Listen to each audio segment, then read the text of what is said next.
കാന്താ ഞാനും വന്നു. സമഗ്രമായിട്ടുള്ള പൂരം കവറേജ് അത് നടന്നു കൊണ്ടിരിക്കുകയാണ്. ഇപ്പോഴിതാ ഞങ്ങളോടൊപ്പം ഒരു കലാകാരൻ വന്നിരിക്കുകയാണ്, ശ്രീകുമാർ. അതെ, മലയാളികൾ ഇങ്ങനെ ഏറ്റുപാടിയ ഒരു പാട്ടുണ്ട്, കരിങ്കാളിയല്ലേ എന്നുള്ളത്. അത് പാടിയത് ആളാണ്. അപ്പോൾ ആളുകൾക്ക് ഈ മുഖം കാണുമ്പോൾ തന്നെ അറിയാം. അപ്പോൾ പക്ഷെ ആ പാട്ടിലൂടെ എങ്ങനെ തുടങ്ങിയാലോ? ആയിക്കോട്ടെ.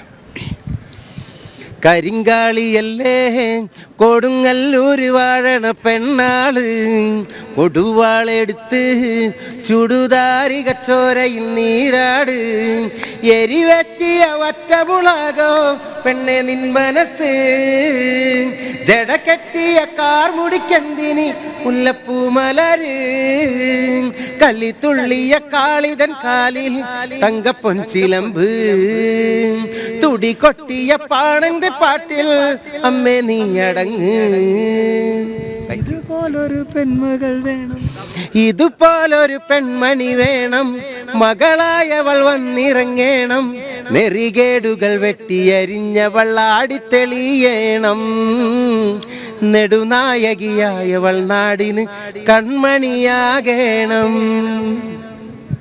എത്ര വേദികളിൽ പെർഫോം ചെയ്തിട്ടുണ്ട്? ഒരുപാടെന്ന് വെച്ചിട്ടുണ്ടെങ്കിൽ ഓർമ്മയില്ല എനിക്ക്, അത്രയും പാടിയിട്ടുണ്ട്. ഇപ്പോൾ 27 വർഷമായി മ്യൂസിക് ഫീൽഡിൽ. അപ്പോൾ അതിനനുസരിച്ച് അതാണ് ജീവിതം, സംഗീതം, മ്യൂസിക്കാണ് എൻ്റെ ജീവിതം.